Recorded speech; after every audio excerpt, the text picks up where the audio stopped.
ओम नमो भगवते वासुदेवाय। ओम नमो भगवते वासुदेवाय। ओम नमो भगवते वासुदेवाय।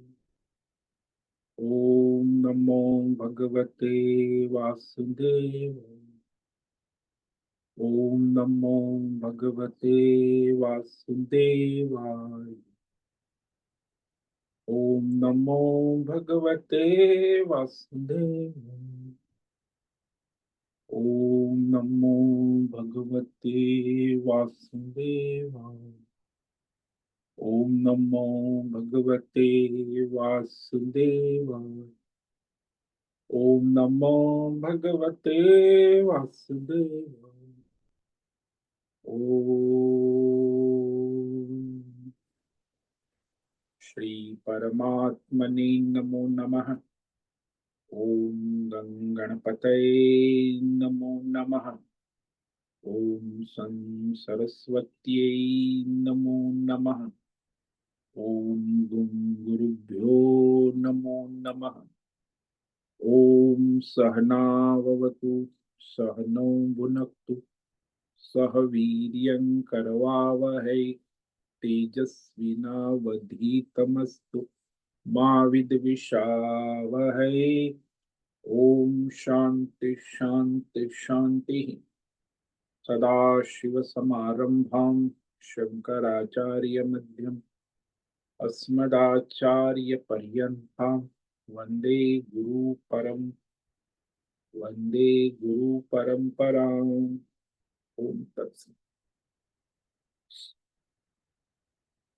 आप सभी ऑनलाइन नेटवर्क पर उपस्थित भगवत गीता श्रवण साधकों को आज ऋषिकेश से हमारा प्रातः का अभिवादन, अभिनंदन, अभिवंदन।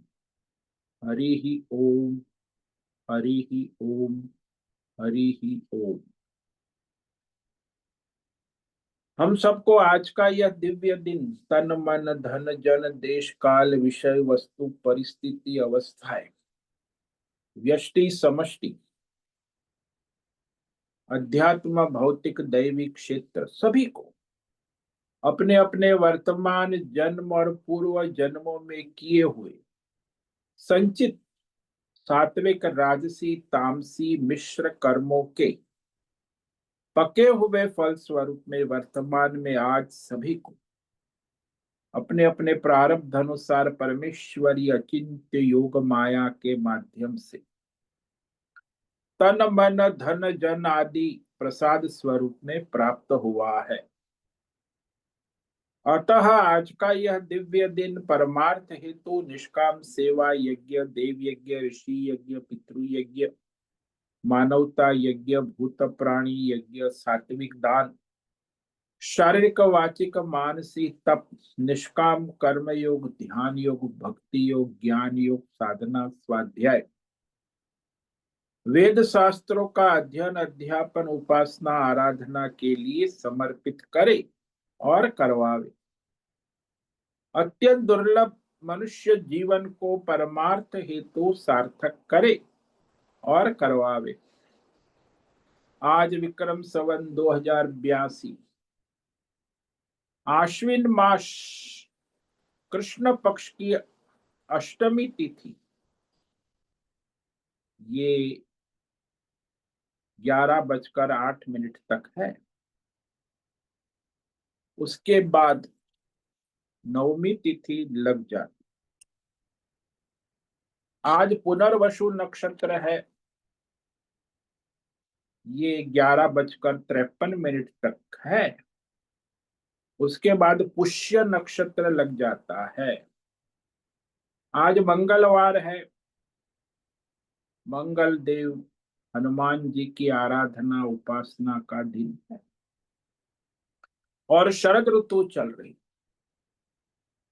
ऋषिकेश का रात्रि का सुबह का 4 बजे का न्यूनतम तापमान 14 डिग्री रहा है और दिन का दोपहर का अधिकतम 2 बजे का तापमान 28 डिग्री रहा है।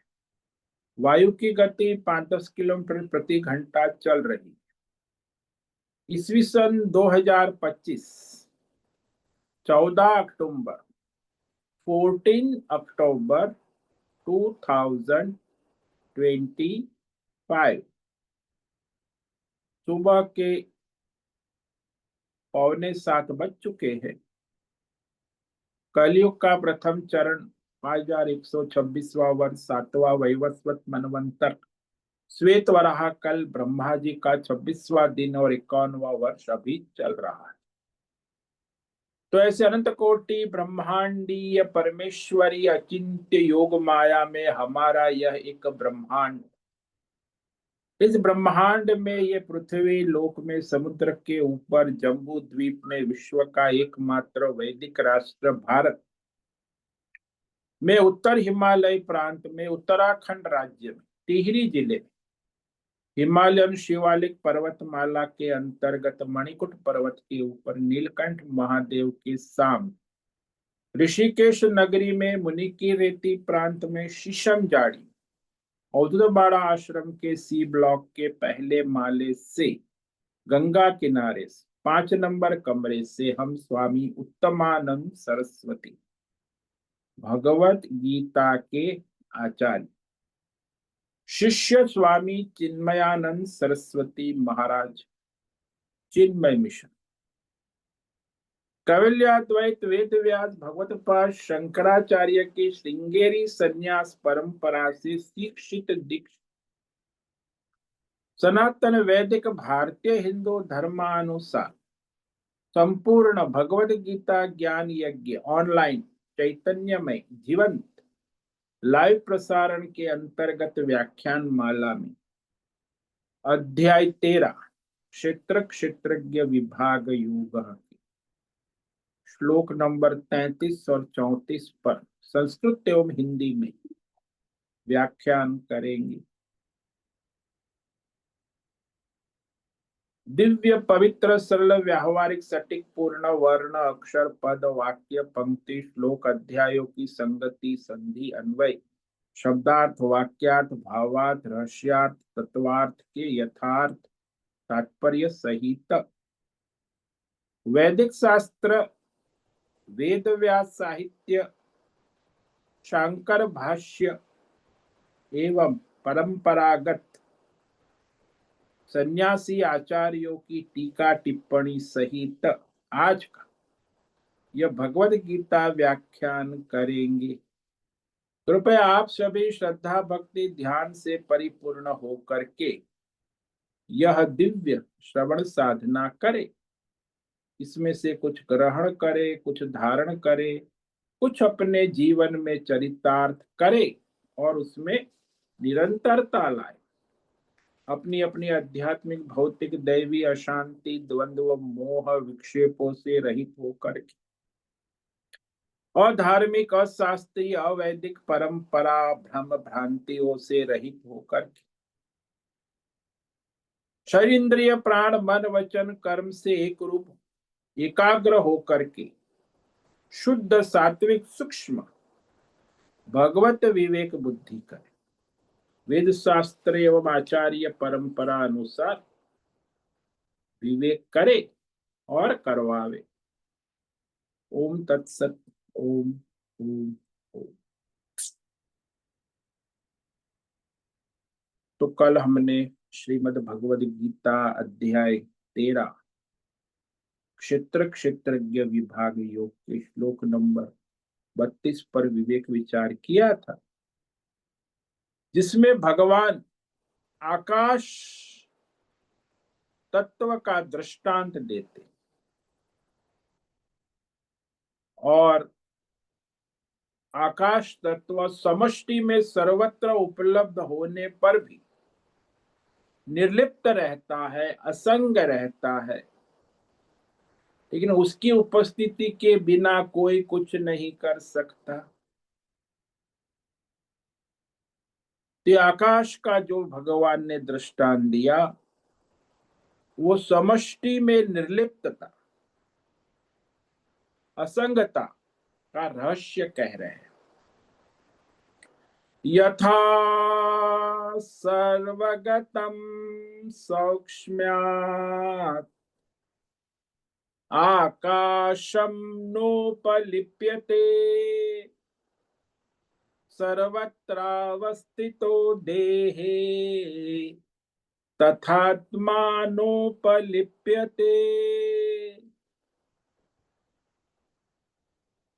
पहली पंक्ति है, यथा सर्वगतम आकाशम सौक्ष्म्यात् न उपलिप्यते। जिस प्रकार सर्वत्र व्याप्त, सदा सर्वत्र सब में ओतप्रोत, उपस्थित, भीतर बाहर सब में रहता हुआ आकाश अत्यंत सूक्ष्म होने के कारण, अति सूक्ष्म,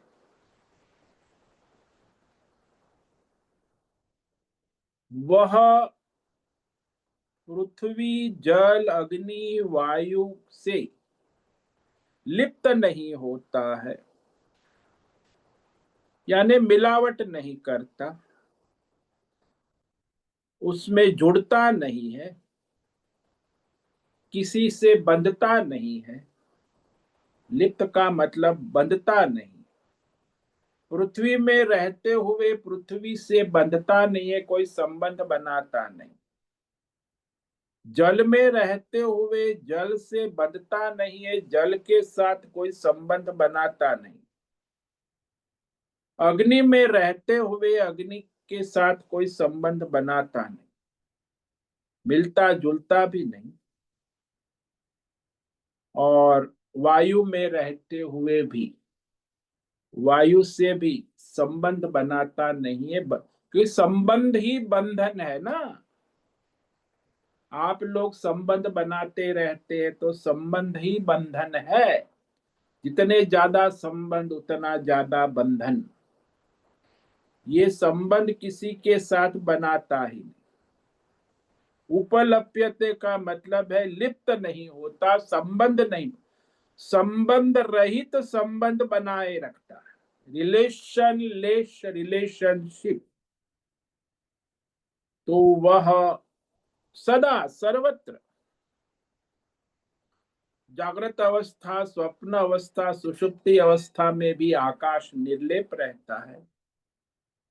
किसी भी संसार में पृथ्वी की उत्पत्ति, स्थिति, लय और में भी, जल की उत्पत्ति, स्थिति, लय में भी निर्लेप रहता है। और वह किसी से बंधता नहीं, मेल जोल नहीं करता। यानी कहा निर्लेप, न लिप्यते का मतलब निर्लेप रहता, असंग रहता है, अनासक्त रहता है। ये सारे शब्द पर्यायवाची है। न उपलिप्यते, जैसे आकाश लिप्त नहीं होता है, निर्लेप रहता है, ठीक वैसे सर्वत्र अवस्थितम आत्मा न उपलिप्यते। सदा सर्वदा सर्वत्र सब में उपस्थित परमात्मा निर्गुण होने के कारण, त्रिगुणात्मक माया से रहित निर्गुण होने के कारण, गुणों से लिप्त नहीं होता है, माया के तीन गुणों से लिप्त नहीं होता। हाँ, उस माया के तीन गुणों को सत्ता स्फूर्ति देता है, लेकिन माया के गुणों से बंधता नहीं है, मिलता जुलता नहीं। इसीलिए तो भगवान ने कहा ना कि परमात्मा सजातीय विजातीय स्वगत भेद से रहित। यदि मिलेगा जुलेगा तो सजातीय हो जाएगा, विजातीय हो जाएगा, स्वगत हो। इसीलिए परमात्मा किसी से मिलता जुलता नहीं, असंग रहता, असंबद्ध कहा।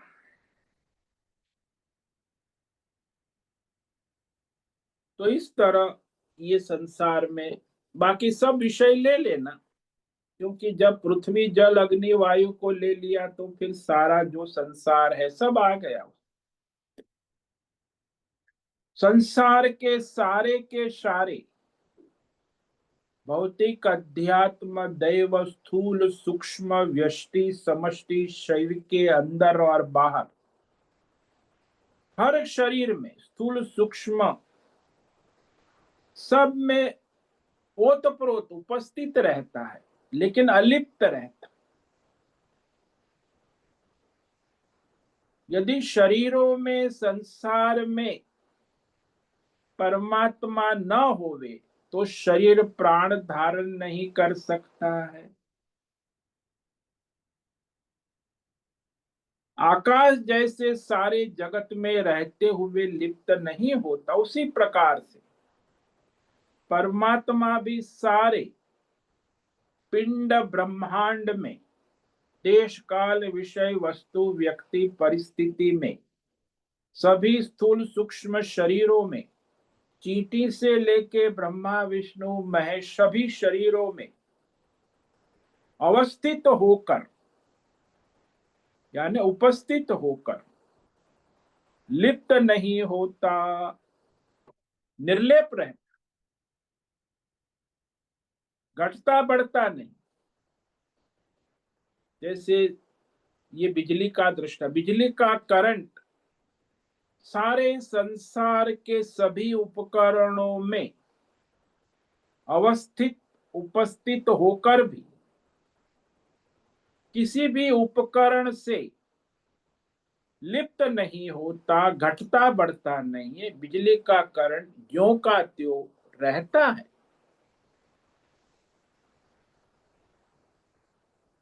तो इस प्रकार यह जो दृष्टांत है इसमें स्पष्ट हो गया कि जितने भी देश काल विषय भौतिक अध्यात्म दैव स्थूल स्पुष विभिन्न प्रकार के भेद भ्रम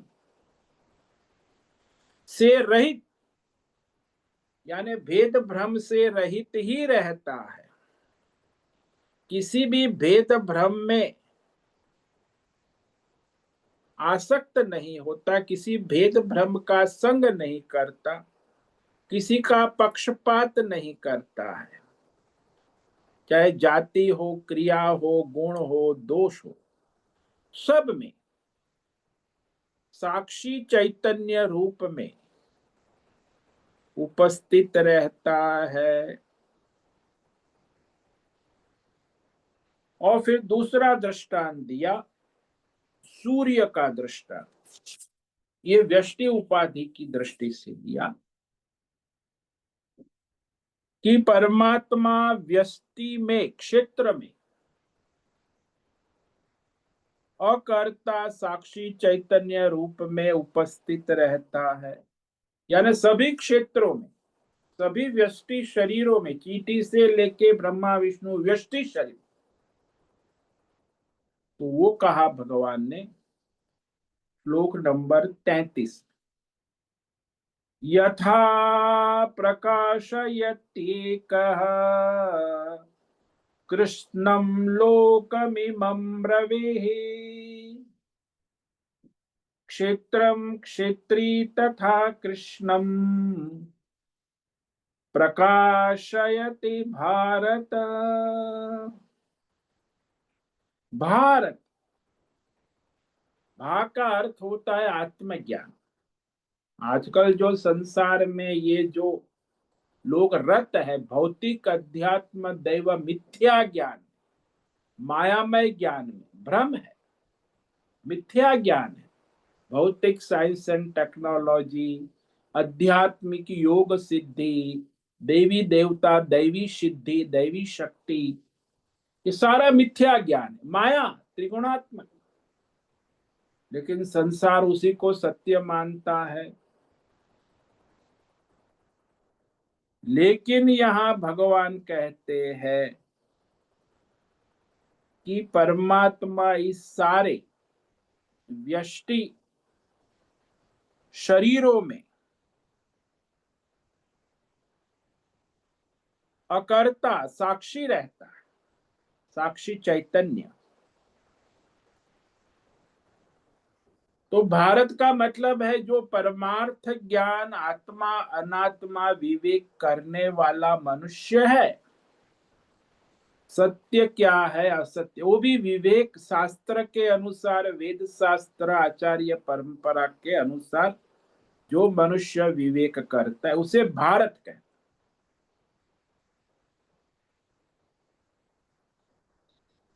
यथा एक रवि इमं कृष्णम लोकम प्रकाशयति,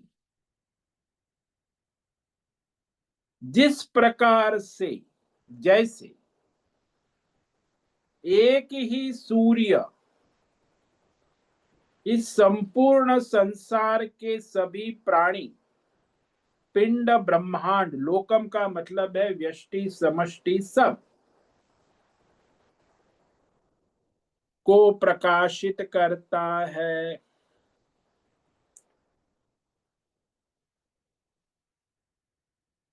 तथा क्षेत्री कृष्णम क्षेत्रम प्रकाशित, ठीक वैसे एक ही क्षेत्रज्ञ परमात्मा संपूर्ण क्षेत्र, चीटी से लेके ब्रह्मा विष्णु महेश, व्यक्तिगत यहाँ व्यष्टि है ना, क्षेत्रम व्यष्टि एक वचन,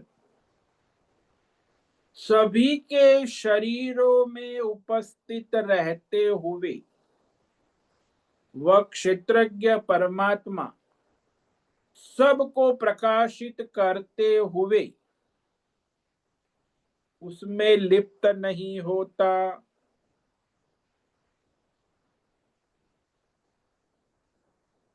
यानी केवल एक परमात्मा जो क्षेत्रज्ञ है वो समस्त क्षेत्र को प्रकाशित करता है और उसमें निरंतर अखंड उपस्थित रहता है और सबको उनकी उनकी योग्यता शक्ति के अनुसार चलाता है। जैसे आपके शरीर में पंच महाभूत, पांच ज्ञानेन्द्रिया, पांच कर्मेंद्रिया, मन बुद्धि चित्त अहंकार और अविद्या कामना कर्म, सारा आपका जो क्षेत्र है सभी क्षेत्र को वो प्रकाशित करता है क्षेत्रज्ञ।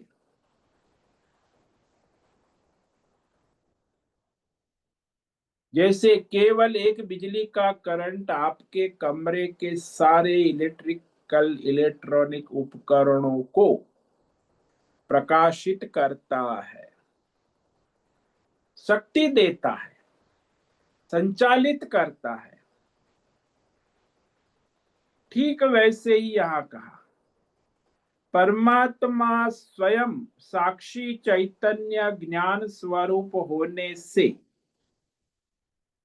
जो भी देश काल विषय भौतिक अध्यात्म दैव वर्तमान में जो जैसा है वो वैसा वैसा का वैसा ही उसे प्रकाशित कर देता है। उसमें कोई परिवर्तन नहीं करता, जिसकी जैसी प्रकृति है जो जैसा है उसे वैसा का वैसा प्रकाशित कर दे। ठीक वैसे ही जैसे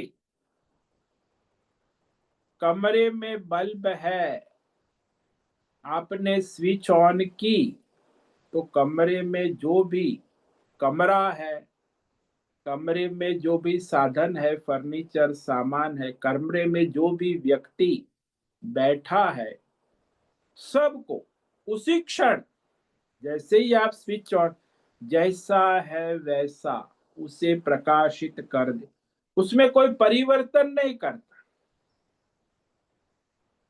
केवल बल्ब कमरे को और कमरे के सारे विषय वस्तु व्यक्ति को जैसा है वैसा कोई परिवर्तन न करते हुए उसको वैसा का वैसा ही प्रकाशित कर देता है, प्रकट कर देता है। ठीक इसी प्रकार साक्षी चैतन्य परमात्मा ज्ञान स्वरूप होने से, चैतन्यमय होने से परमात्मा भी किसी भी देश काल विषय वस्तु व्यक्ति परिस्थिति में कोई भी परिवर्तन नहीं करता हुआ वह जैसा है वैसा का वैसा उसे प्रकट कर देता है, प्रकाशित कर देता है। इसलिए कहा यहां भगवान ने कि जिस प्रकार से रवि, रवि का यहां शब्द होता है सूर्य, जिस प्रकार से सूर्य का तेज संसार के सारे जड़ चेतन स्थावर जंगम विषयों को वस्तु को व्यक्ति को कर्मों को जैसा है वैसा प्रकाशित कर देता है। सूर्य कोई परिवर्तन नहीं करता। जब सूर्योदय हो गया तो जो भी सृष्टि में जो ऐसा है वैसा भौतिक है, अध्यात्म है, दैव है, जो भी विषय जैसा है वैसा का वैसा प्रकट कर देता है, प्रकाशित कर देता। ठीक वैसे परमात्मा भी सारे क्षेत्र, और सब क्षेत्र में भी फिर क्षेत्र है ना, 24 तत्व है। जैसे देवदत्त का क्षेत्र है उसके 24 तत्व है, कृष्ण दत्त का क्षेत्र है उसके, श्रीमती देवी का क्षेत्र है उसमें भी 24 तत्व है। 24 तत्व को भी प्रकाशित करता। फिर देवदत्त को भी प्रकाश कर, देवी को भी प्रकाशित करता है, कृष्ण दत्त को भी पढ़ता है, कृष्णा देवी को भी सबको प्रकाशित करता, भीतर बाहर सर्वत्र प्रकट करता है, प्रकाशित करता। तो उसे प्रकाशित करने के लिए अलग अलग चैतन्य की आवश्यकता। संसार को प्रकाशित करने के लिए अलग अलग सूर्य की आवश्यकता नहीं कि भारत को प्रकाश, भारत का सूर्य पाकिस्तान को प्रकाशित करने के लिए पाकिस्तान का सूर्य, अमेरिका को अमेरिका का सूर्य, चाइना को ऐसे कोई अलग अलग देश को प्रकाशित करने के अलग अलग सूर्य नहीं हो। एक ही सूर्य सारे विश्व के सभी देश, समस्त पृथ्वी और सारे ब्रह्मांड को प्रकाशित कर देता है।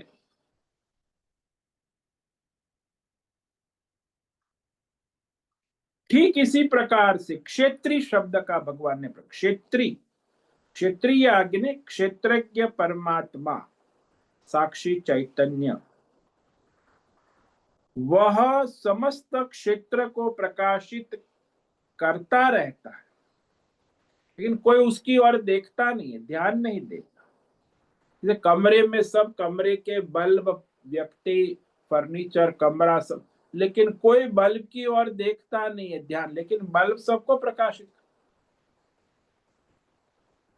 किसी को पता भी नहीं है कि बल्ब के प्रकाश में हम यहाँ इस कमरे में बैठे हैं और एक कमरे का सब विषय देख रहे हैं।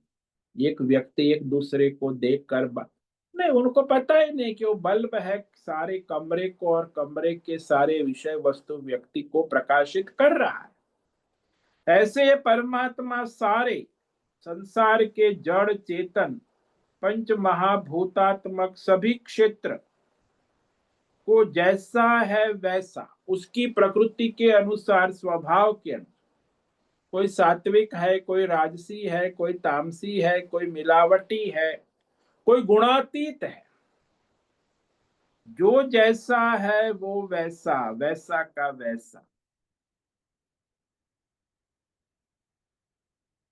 उसे प्रकाशित कर देता है। क्षेत्र शब्द की व्याख्या भगवान ने श्लोक के प्रारंभ, इस अध्याय के प्रारंभ में 6 श्लोक में कराई है कि वह पंच महाभूत, 5 ज्ञानेन्द्रिय, 5 कर्मेंद्रिय, मन बुद्धि चित्त अहंकार, और ये सारा उसके विषय, ये सारा जो 24 तत्वों का संसार है, उसी को क्षेत्र। केवल वो भी नहीं, उसके साथ जो इस क्षेत्र में इच्छा द्वेष राग द्वेष, अनेक प्रकार के द्वंद्व वृत्ति, काम क्रोध लोभ मोह, धर्म अधर्म पाप पुण्य, सारी वृत्ति और प्रवृत्ति, वह इच्छा द्वेष वो भी क्षेत्र के अंतर्गत ही आता है।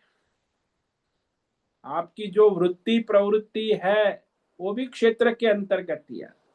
तो सभी की वृत्ति प्रवृत्ति को भी प्रकाशित कर देता है। तत्क्षेत्रम, एतत् क्षेत्रम, ये सारा क्षेत्र कहा भगवान। वैसे ही भगवान ने यहां कहा कृष्णम क्षेत्रम। कृष्णम क्षेत्रम का मतलब संपूर्ण क्षेत्र। संपूर्ण का मतलब जहां कहीं भी जो कुछ भी है, वृत्ति प्रवृत्ति, भौतिक अध्यात्म दैव, देश काल विषय, स्थूल सूक्ष्म, संपूर्ण क्षेत्र में आ। और सर्वत्र सदा सब में उपस्थित केवल एक क्षेत्री, क्षेत्री यानी क्षेत्रज्ञ, साक्षी चैतन्य, सभी क्षेत्रों को प्रकाशयति, प्रकाशित कर देता है, प्रकाशित करता रहता है। कोई माने या न माने, जाने या न जाने, वो प्रकाशित कर देता है, करता रहता है।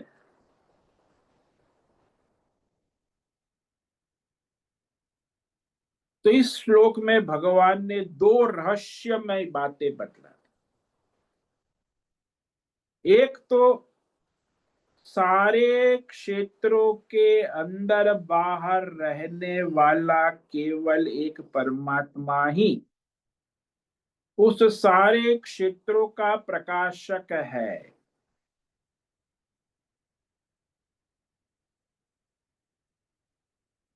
और वह भगवान ने सूर्य के दृष्टांत से प्रकाशक होते हुए वह प्रकाश्य विषय से लिप्त नहीं होता। लिप्त नहीं होता मतलब बंधता नहीं है, असंग रहता है, निर्लेप रहता, मिलता जुलता नहीं।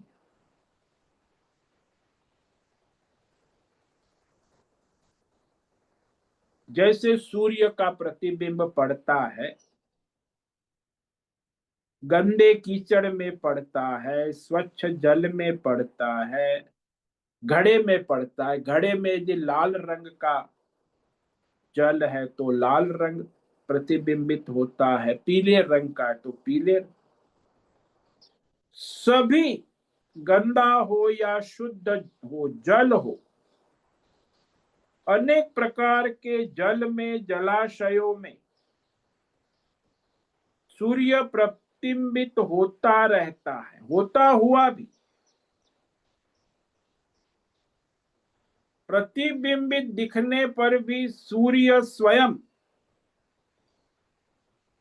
उसे वह जल के दोष स्पर्श नहीं कर। जल गंदा है तो भी प्रतिबिंबित होता है, और जल शुद्ध है तो जल के गुण दोष सूर्य के प्रतिबिंब को गुणी या दोषी नहीं करता। वह कीचड़ वाला गंदा जल है, सूर्य को कोई दोषी नहीं मानता। अरे आज तो सूर्य गंदे नाले में प्रतिबिंबित हो रहा है इसलिए अशुद्ध हो गया, ऐसा नहीं हो। या सूर्य गंगा जल में, स्वच्छ जल में प्रतिबिंबित हो रहा है तो वो स्वच्छ है, ऐसा नहीं कह सकते। प्रतिबिंब प्रतिबिंब ही रहता है, चाहे पवित्र अवस्था हो चाहे अपवित्र अवस्था, विषय चाहे जैसा भी हो। सूर्य सारे विषयों को जो जैसा है वैसा का वैसा प्रकाशित कर देता, उसमें प्रतिबिंबित होते हुए भी उससे लिप्त नहीं होता, यानी असंग रहता है, निर्लेप रहता है।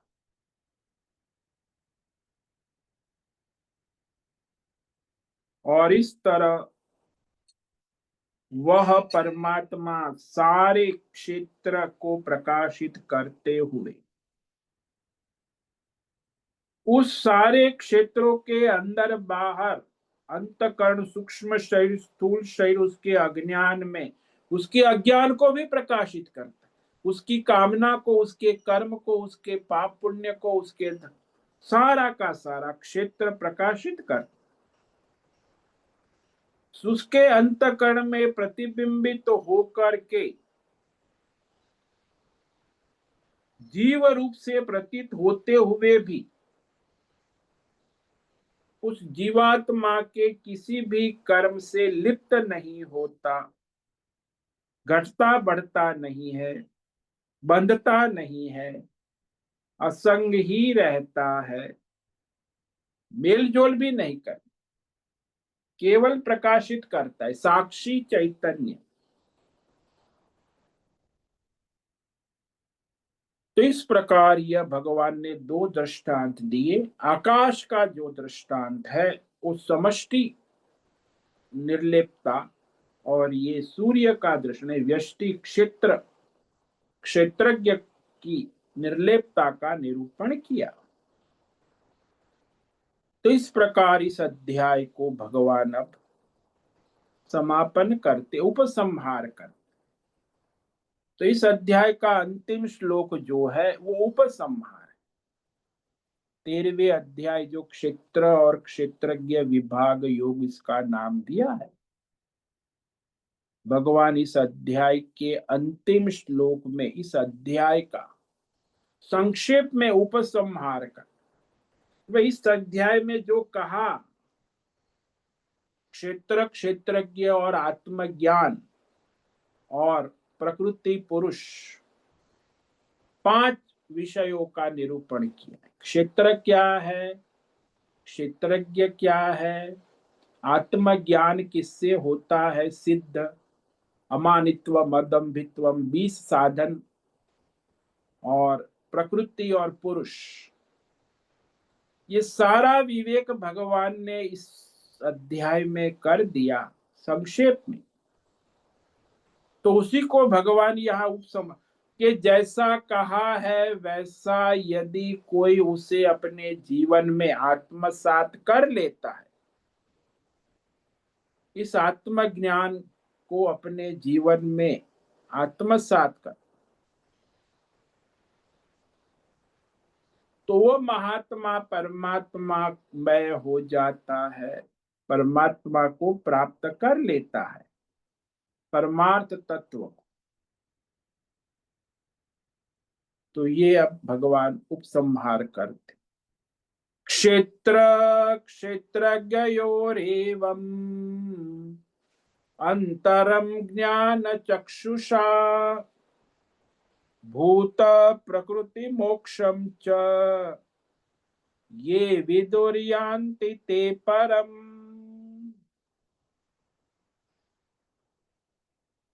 क्षेत्र और क्षेत्रज्ञ,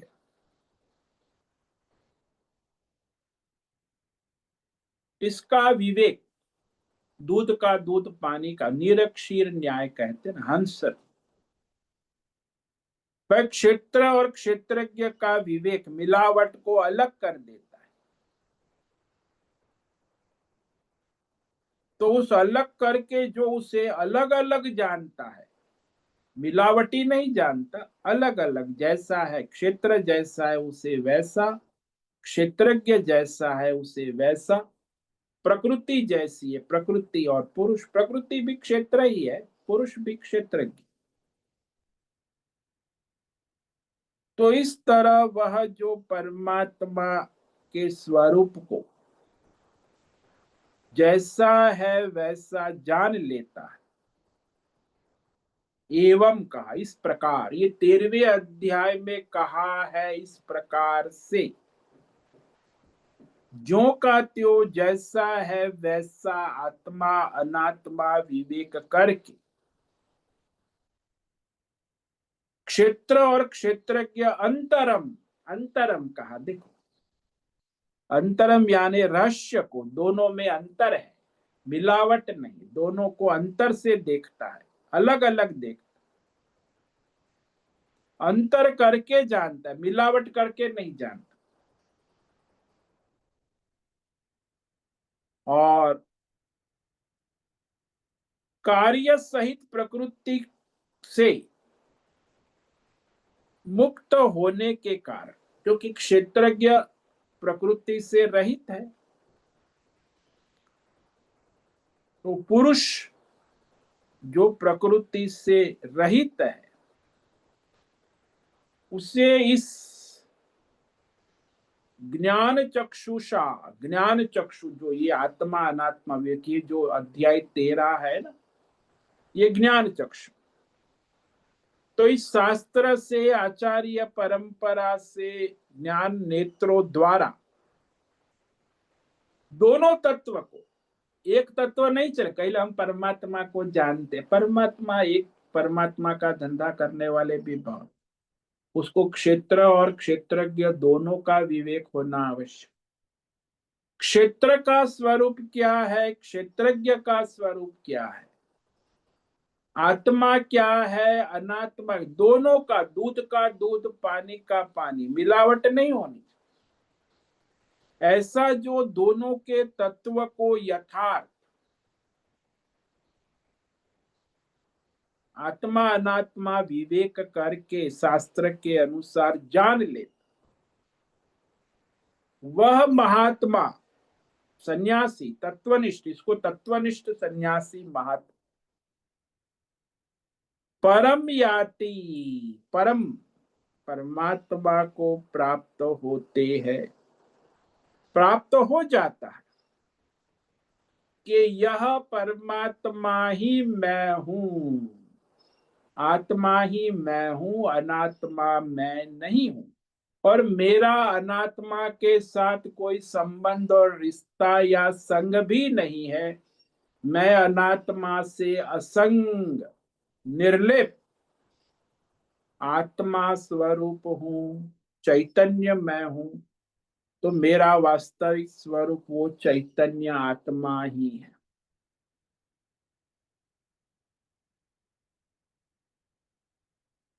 कोई समस्या होती है तो उसका समाधान भी मैं स्वयं चैतन्य मैं आत्मा हूं।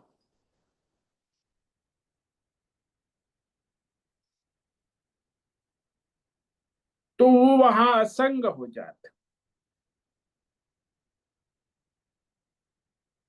हाँ, जीवन में अनेक समस्याएं हैं, लेकिन वो समस्या मैं नहीं हूं, समस्या का समाधान भी मैं उसका साक्षी चैतन्य आत्मा हूं। समस्या आएंगी और जाएंगी, उसका समाधान होगा या नहीं होगा उससे मेरा कोई संबंध नहीं है।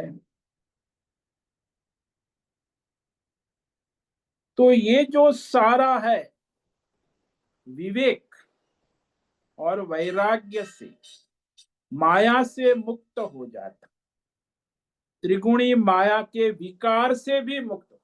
ये विकार सारे जो है ना, उत्पत्ति स्थिति लय, उत्पत्ति प्रकृति में, और माया त्रिगुणात्मक, और वह सब प्राणी में अपनी आत्मा को देखता।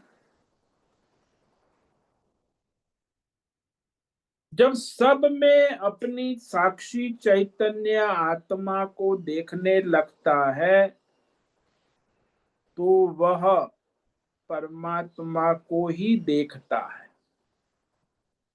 परमात्मा से ही एक रूप रहता है। यानी सबकी मूल मूल उत्पत्ति, मूल आधार, मूल स्थान परमात्मा को देखता है, तो फिर उसे परमात्मा को देखने वाला फिर इस माया के विकारों से विचलित नहीं होता। जैसे आभूषण की दुकान में उस आभूषण का मूल जो सुनार है, सुवर्ण तत्व को देखता है, तो वो सुनार आभूषणों की नई पुरानी डिजाइनों से विचलित नहीं होता है, क्योंकि वो आभूषणों के मूल को देख रहा है कि सोना है, चमकता सोना। और जो ग्राहक आते हैं, उसके जो कर्मचारी है, वो सब आभूषण को ही देखते हैं और दिखाते हैं। आइए माता जी, ये अंगूठी बढ़िया डिजाइन है, आपकी उंगली में फिट हो जाएगी, बढ़िया डिजाइन है। तो दुकान में कर्मचारी लोग भी आभूषण को ही देखते हैं, वो ग्राहक आते हैं वो भी आभूषण को ही देखते हैं। लेकिन जो आभूषण सहित सुवर्ण तत्व के रहस्य को जानता है कि ये 16 कैरेट है, 18 कैरेट है, 22 कैरेट है, 24, वो सुनार ही जानता। वो जो कर्मचारी सेल्समैन है और जो ग्राहक है वो नहीं जानता।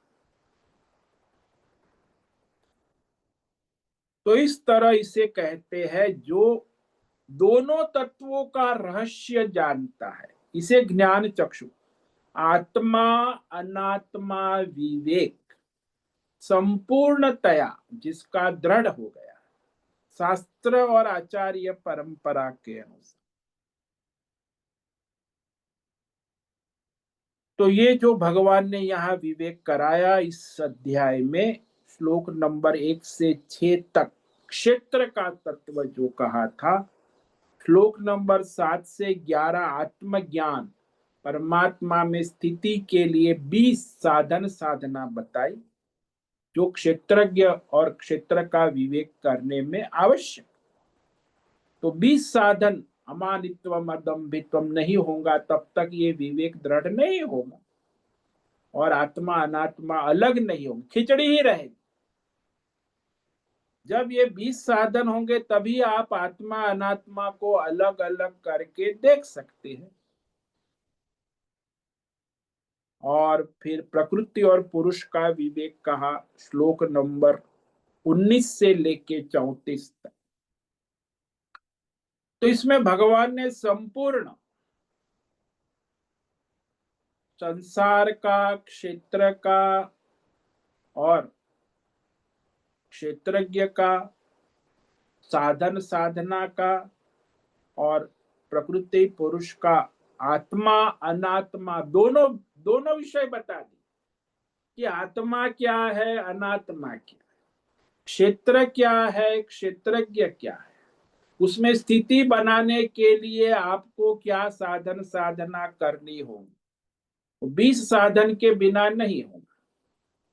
कल ही मुझे एक संत मिले थे, कहते महाराज साधना तो मैं 40 साल, स्थिति नहीं बन पा रही।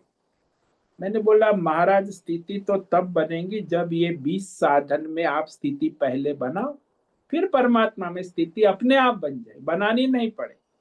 20 साधन ये है, अमानित्व अदम्भित्व महिं, देखो आप में होंगे, आधे साधन तो होंगे, आप साधु हो, बाकी जो साधन नहीं है उसे जुटाओ, उस पर ध्यान दो। ये चिंता क्यों करते हो स्थिति नहीं हो रही? अरे परमात्मा में स्थिति के लिए जो साधन साधना है वो करो ना। तो साधन साधना करो तो अपने आप स्थिति बन जाएगी। स्थिति बनानी नहीं होती, स्थिति तो है, केवल ये साधन साधना के द्वारा अपनी योग्यता बनानी। तो इस तरह यह जो है भगवान ने यहाँ स्पष्ट कर दिया कि ये जो मिलावट हो गई है इसी के कारण सारा अज्ञान, इसी को अज्ञान कहते हैं। प्रकृति पुरुष की मिलावट ये अज्ञान नंबर 1। माया और मायापति की मिलावट ये भी अज्ञान नंबर 2। ये शक्ति और शक्तिमान ये भी मिलावट। मिथ्या और सत्य की मिलावट, ज्ञान और अज्ञान, मिथ्या ज्ञान और परमार्थ ज्ञान की मिलावट, भौतिक अध्यात्म दैव विषयों की मिलावट, जागृत स्वप्न सुषुप्ति की मिलावट, स्थूल सूक्ष्म, ये सारा अज्ञान है। इस मिलावट को अलग करना होगा, अलग अलग शास्त्र आचार्य परंपरा से विवेक पूर्वक जानना होगा कि जागृत क्या है, स्वप्न क्या है, सुषुप्ति क्या है, माया क्या है, मायापति क्या है, प्रकृति क्या है, प्रकृति पुरुष क्या है, जड़ क्या है, चेतन क्या है, सत्य क्या है, असत्य क्या है। ये तो खिचड़ी हो गई ना। तभी तो संसार, अज्ञान से संसार का बंधन है। इस प्रकार आज हमने जो है ये श्लोक को प्रारंभ किया है। इस श्लोक पर विवेक विचार कल भी करेंगे। ये समापन का अंतिम श्लोक है ना, कि वहां भगवान उपसंहार करके कहते हैं, क्षेत्र क्षेत्रज्ञयोरेवम् अंतरम ज्ञान चक्षुषा भूत प्रकृति मोक्षम च ये विदुर्यान्ति ते परम।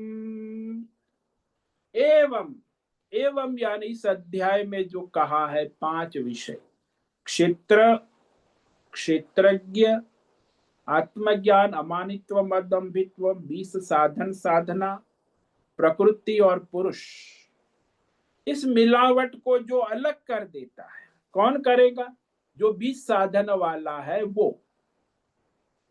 और फिर उस क्षेत्र क्षेत्रज्ञ के मिलावट को अलग, अंतरम, उसका जो अंतर अलग कर देगा।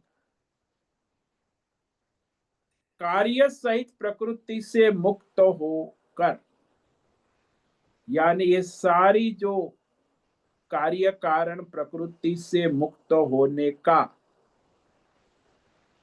विवेक कर लेगा। ज्ञान चक्षुषा, ज्ञान चक्षु यानी वेद शास्त्र आचार्य परंपरा अनुसार ये आत्मा अनात्मा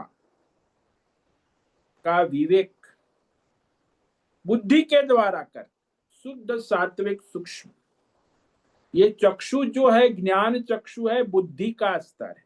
विवेक, विवेक को ही ज्ञान चक्षु कहते, वो भी शास्त्र और आचार्य परंपरा के अनुसार विवेक के द्वारा दोनों तत्व को जानता है, आत्मा और अनात्मा, क्षेत्र और क्षेत्रज्ञ, प्रकृति और पुरुष, दोनों तत्वों को तत्व से जान लेता है। ते परम यान्ति, वो सन्यासी, वो तत्वज्ञानी, महात्मा कहो, तत्व परमात्मा को प्राप्त होते हैं। कि यह परमात्मा मैं ही हूं, जिसके बारे में यहां कहा जा रहा है वो कोई दूसरा नहीं, मैं ही हूं स्वयं। ऐसा उसकी स्थिति बन जाती तो अपने स्वरूप को प्राप्त हो जाता है। ओम नमो नारायणाय, ओम नमो नारायणाय, ओम नमो नारायणाय, ओम नमो नारायणाय, ओम नमो नारायणाय। कायेन वाचा मनसेन्द्रियैर्वा बुद्ध्यात्मना वा प्रकृते स्वभावा करोमि यद्यत् सकलं परस्मै नारायणायेति समर्पयामि। ओम सर्वे भवन्तु सुखिनः, सर्वे सन्तु निरामया, सर्वे भद्राणि पश्यन्तु, मा कश्चित् दुःखमाप्नुयात्, अस्तु मा सद्गमय, तमसो मा ज्योतिर्गमय, मृत्योर्मा मृतङ्गमय। ओम पूर्णमद पूर्णमिदं पूर्णात् पूर्णमुदच्यते पूर्णस्य पूर्णमादाय पूर्णमेवावशिष्यते। ओम शांति शांति शांति। शंकरं शंकराचार्यं केशवं बादरायणं सूत्र भाष्य कृतौ वंदे भगवन्तौ पुनः पुनः। ईश्वरो गुरुरात्मेति मूर्ति भेद विभाग व्योमवद् देहाय दक्षिणामूर्तये नमो नमः।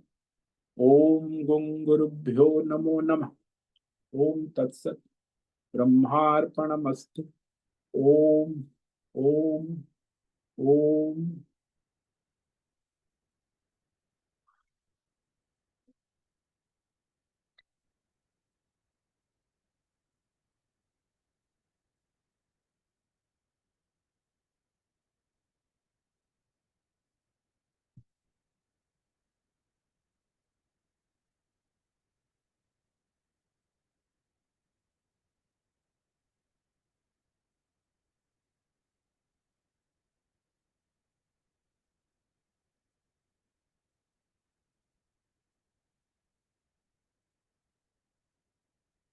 प्रश्नोत्तरी का समय है। नमो नमो गुरुदेव। हाँ बोलो नैना बहन।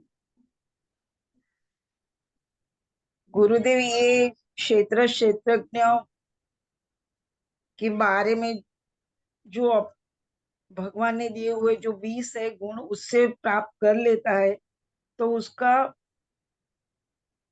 पुनर्जन्म नहीं होता, या हाँ हाँ, वो कोई भगवतमय हो जाता है ना। भगवतमय होने का ये 20 गुण पहले साधित करना है। अनिवार्य अनिवार्य, एक भी कम नहीं चलेगा, 99% भी नहीं चलेगा, पूरे 20 के 20, 100%।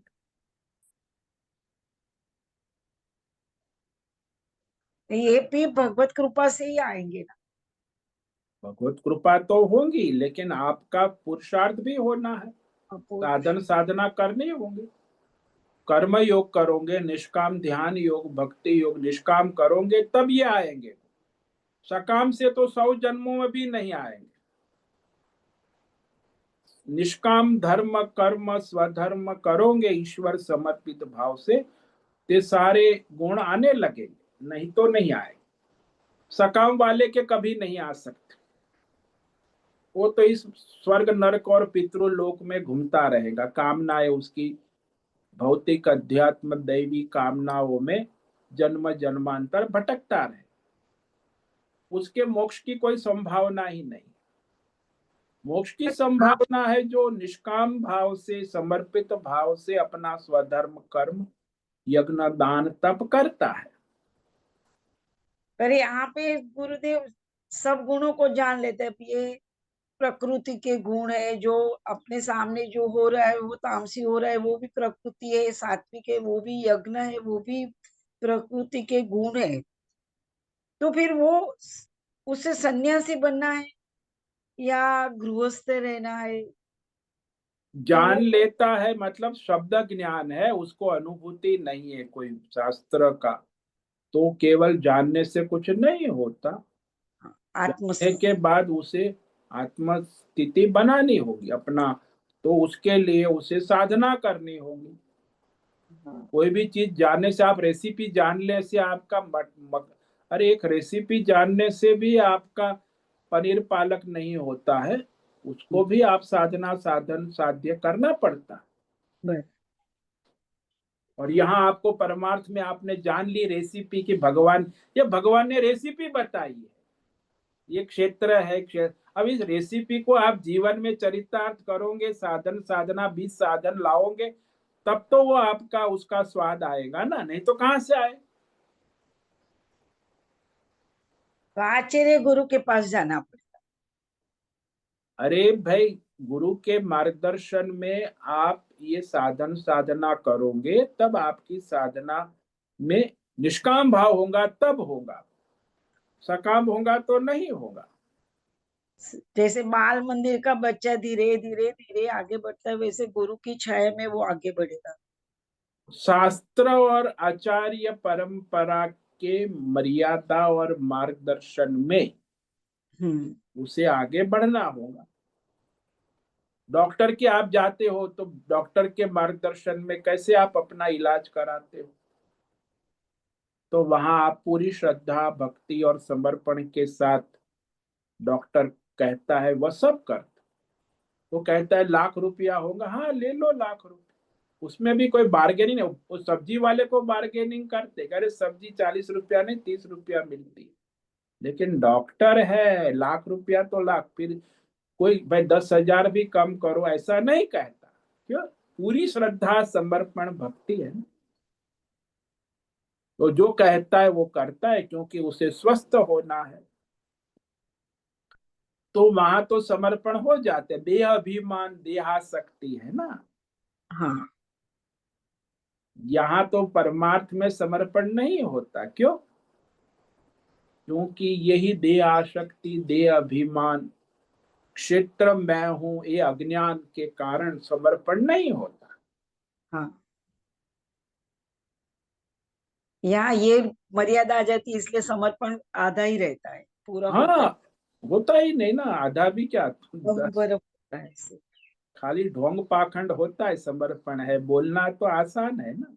इस समर्पण कर- कोई ऐसी चीज थोड़ी है। युद्ध के मैदान में राजा समर्पण करता है, वो समर्पण क्या आसान है क्या? पहले लड़ता है, फिर लगता है कि अब गला कटने वाला है, तो समर्पण कर लेता है। तब समर्पण हो, नहीं तो राजा लड़ेगा अंतिम सांस तक। ये अहंकार राजा है ना। अहंकार कभी समर्पण नहीं करेगा। वो कहेगा सर कटा सकते हैं लेकिन सर झुका सकते हैं। अहंकार कभी नहीं छोड़े। तो गुरुदेव ये सब जो गुण है, यानी एकदम हायर लेवल के गुण है, तो वो कभी प्राप्त ही नहीं कर सकते सामान्य अरे, जीव को। पहले आप क्रम से प्राइमरी में पहले तो अपना स्वधर्म करो, स्वधर्म का ही ठिकाना नहीं है। फिर स्वधर्म करते हो शास्त्र के अनुसार परंपरा के अनुसार करो। वर्णाश्रम धर्म जो है, स्त्री है पुरुष है। स्वधर्म के बाद आप यज्ञ दान तप कुछ करो, हम्म। तो फिर योग्यता बनने लगती है। तो प्राइमरी का ठिकाना नहीं है। और ये सारी रेसिपी पढ़ने से कोई आपकी बुद्धि को मजा आएगा, लेकिन जीवन में कुछ आएगा नहीं। योग्यता बनानी होगी। बुद्धि से जान लेने से कोई कोई ज्ञानी नहीं हो जाता है, अनुभूति नहीं होती। और यहाँ। जब हाँ। स्वाद नहीं रखेंगे तब तक समझ में नहीं आएगा, अनुभूति नहीं होगी तब तक कुछ नहीं प्राप्त किया। हाँ, तो अनुभूति तो तब होगी जब आप इस तरह अपने साधन साधना में लगोगे, अपनी योग्यता बनाओगे, तभी तो अनुभूति होगी। योग्यता नहीं है तो अनुभूति कहाँ से होगी? फिर तो सपना ही देखना है ना। सपना भी, वो भी तो गलत है तो वो तो भ्रम है ना। इसलिए अध्यात्म जगत में लोग बड़े सपना बहुत देखते हैं। अध्यात्म जगत भी सपने की दुनिया है। वास्तविक डाउन द फ्लोर देखो तो 5% भी नहीं महात्मा जो वास्तविक योग साधना परमार्थ में लगे। सपने की दुनिया में ही है अध्यात्म जगत भी। और ये गुण नहीं आएगा तब तक त्याग वैराग तो दूर ही की बात हो गई। हाँ, वो कहाँ से आएगा? ये तो 20 साधन जब तक आंख में नहीं आएंगे तब तक ये विवेक वैराग्य दृढ़ नहीं होगा। हर दिन ये। सामने यही रखने आए 20 गुण। हाँ, ये अमानित्व, मदम्बित्व, अहिंसा, शांति, आर्जवम, ये 20 साधन आपको जुटाने होंगे, तभी आपकी साधना सिद्ध होगी, नहीं तो नहीं होगी।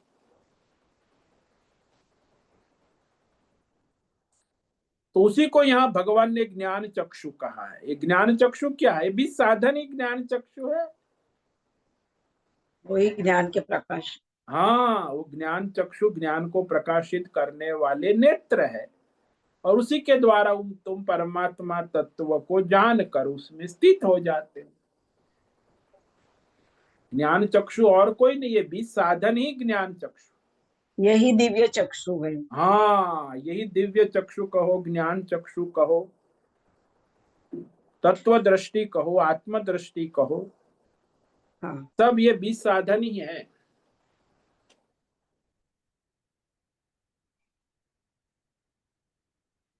धन्यवाद गुरुदेव। ओम नमो नारायण। ओम नमो नारायणाय।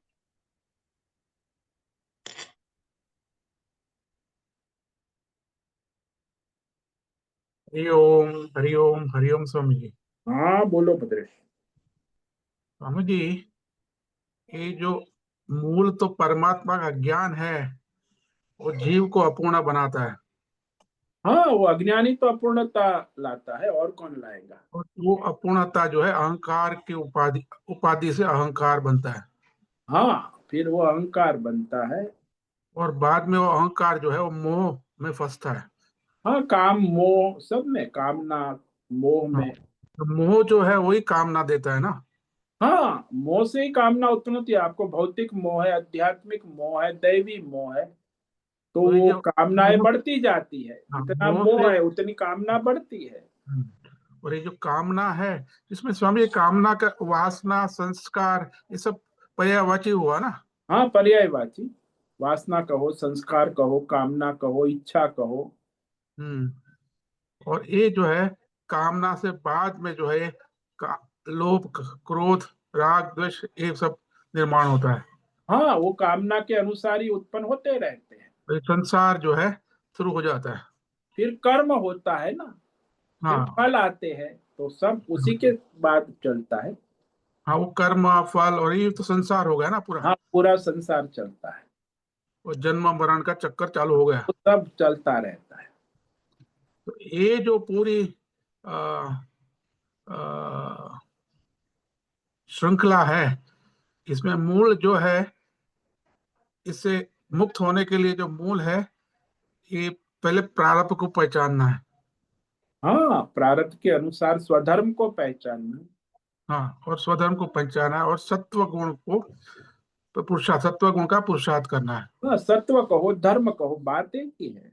हम्म, धर्म शास्त्र परंपरा सत्व हाँ। गुण का पुरुषार्थ, हाँ।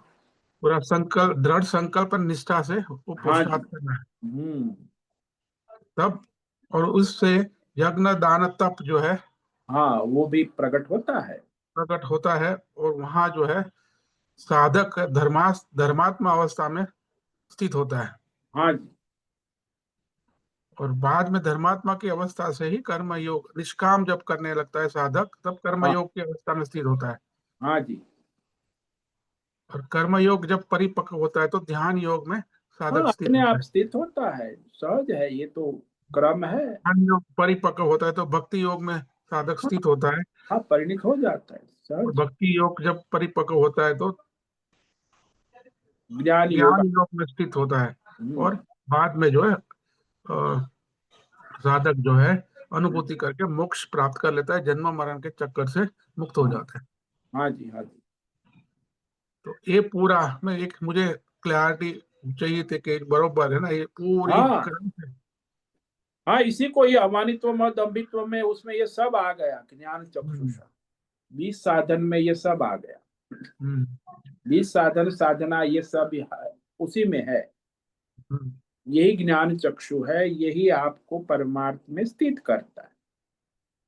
हम्म, तो वो 20 साधन कहो, अमानित्व मद अम्बित कहो, या फिर ये आप इस प्रकार विचार करो कि हम्म, धर्म और फिर यज्ञ दान तप और फिर धर्मात्मा कर्म योगी बनता है, कर्म योगी ध्यान योगी, ये सब इसमें आ गया, सब हम्म। 20 साधनों में।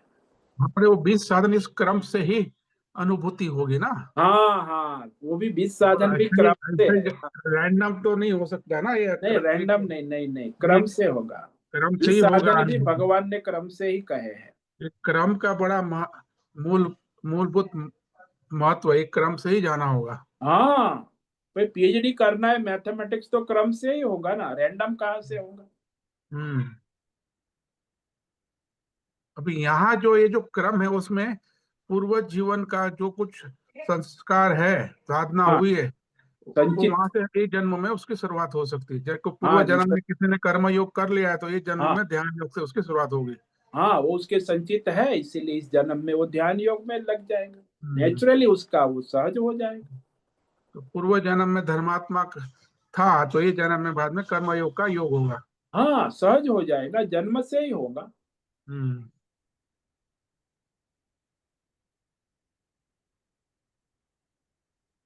हाँ स्वामी जी, क्लियर हुआ, बहुत बहुत धन्यवाद।